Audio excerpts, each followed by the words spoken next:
Everyday English. Everyday English के इस video में यूपी बोर्ड एग्जाम में 12th क्लास के इंग्लिश सब्जेक्ट में आर्टिकल राइटिंग के बारे में बात करेंगे।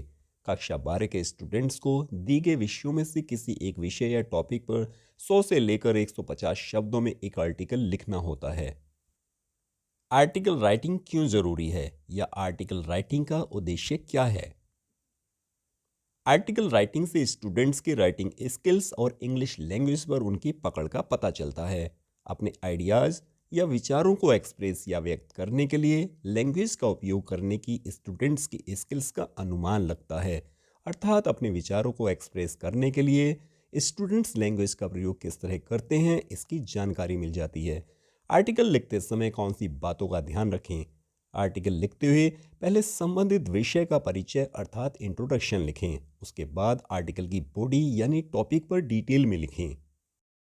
वर्ड्स लिमिट का ध्यान रखें। मोर इम्पोर्टेंटली ग्रामेटिकली करेक्ट लिखें। किसी पॉइंट को बार बार न लिखें अर्थात रिपीटिशन से बचें। स्पेलिंग्स का खास ध्यान रखें। स्पेलिंग्स गलत होने पर मार्क्स कट जाएंगे। आंसर शीट में अनावश्यक कांट छांट से भी बचें। इस वीडियो में पिछले कुछ वर्षों में जिन विषयों पर एग्जाम में आर्टिकल लिखने को आए हैं उनमें कुछ विषयों पर आर्टिकल यहाँ दिए जा रहे हैं। स्टूडेंट्स को सलाह है कि वे ध्यान से पढ़ें और सुनें। रटना नहीं है, अच्छे से सीखकर ध्यान से लिखने का अभ्यास करना है। आप अपने विवेक का प्रयोग करें। वह यहाँ जो आर्टिकल्स दिए जा रहे हैं उन्हें ध्यान से समझें। Article 1, the problem of unemployment. There are many serious problems in India. Bharat में बहुत सी गंभीर समस्याएं हैं। The problem of unemployment is one of them. बेरोजगारी की समस्या उनमें से एक है। Unemployment means lack of work और जॉब्स। अनएम्प्लॉयमेंट का मतलब है काम या नौकरियों की कमी। Due to this problem many graduates and post graduates who want to do work और jobs try hard to find some work और jobs but to no avail. इस समस्या के कारण बहुत से ग्रेजुएट्स और पोस्ट ग्रेजुएट्स जो काम करना चाहते हैं या नौकरियां करना चाहते हैं वो कोई काम या नौकरियों की तलाश के लिए बहुत प्रयास करते हैं लेकिन उनको सफलता नहीं मिलती।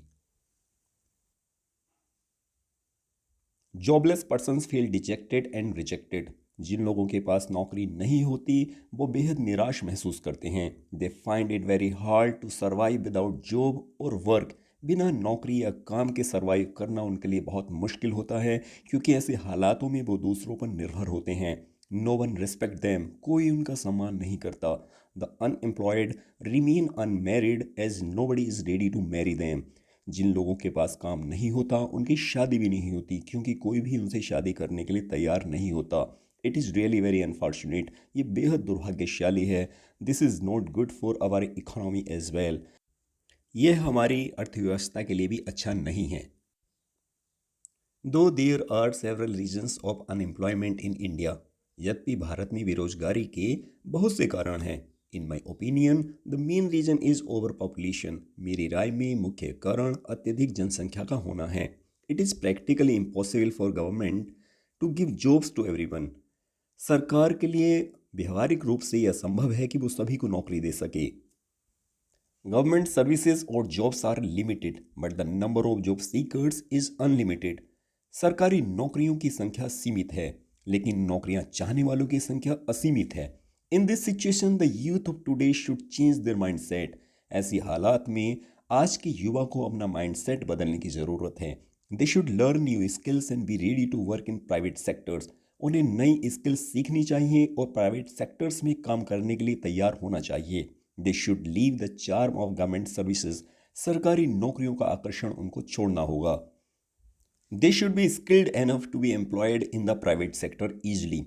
उनके अंदर इतना कौशल होना चाहिए कि प्राइवेट सेक्टर में उनको आसानी से नौकरी मिल जाए।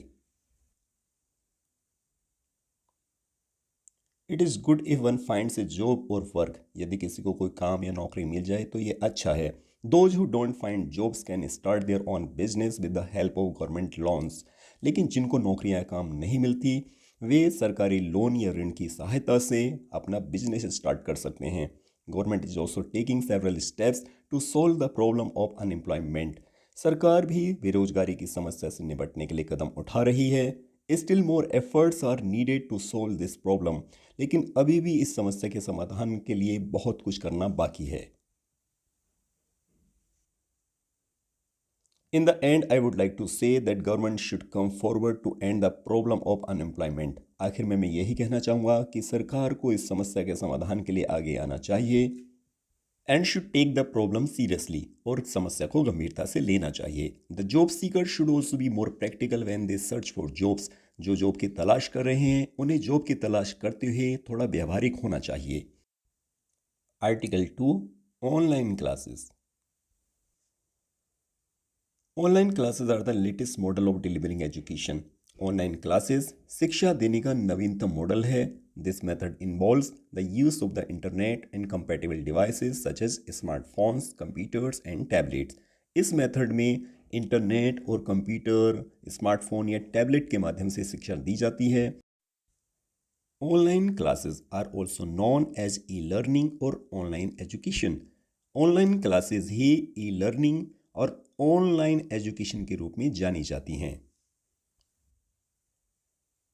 The biggest advantage of studying online is that this model is very flexible.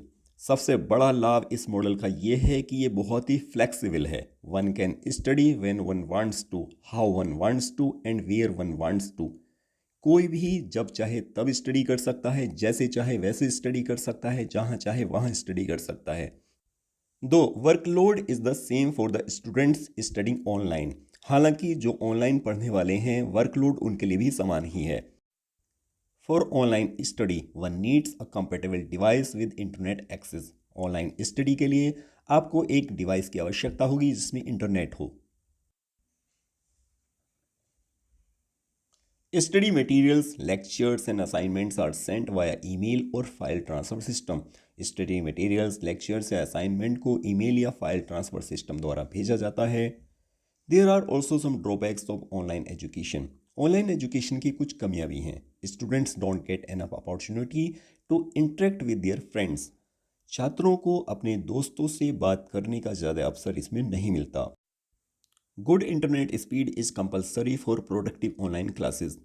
Productive online classes के लिए अच्छी इंटरनेट स्पीड का होना बहुत ज़रूरी है। But most of the time internet speed is very slow. लेकिन कई बार इंटरनेट की स्पीड बहुत स्लो होती है, स्पेशली इन रूरल एरियाज, खासकर ग्रामीण इलाकों में। Some students also create problems. कुछ स्टूडेंट्स भी समस्या खड़ी करते हैं because during online classes a teacher has limited options to control the students. क्योंकि ऑनलाइन क्लासेस के दौरान टीचर के पास छात्रों को कंट्रोल करने के लिए सीमित ऑप्शंस ही होते हैं। Despite some drawbacks online classes are here to stay. कुछ कमियों के बावजूद ऑनलाइन क्लासेस यहाँ टिकी रहेंगी। Online classes have transformed the education sector, making it more accessible, flexible and affordable. Online कक्षाओं ने एजुकेशन सेक्टर को सुलभ, सुविधाजनक और अफोर्डेबल बनाकर बदल दिया है। We can easily say that online education is the tool of future learning. हम आसानी से कह सकते हैं कि ऑनलाइन एजुकेशन फ्यूचर लर्निंग का टूल है। Thank you for watching the video.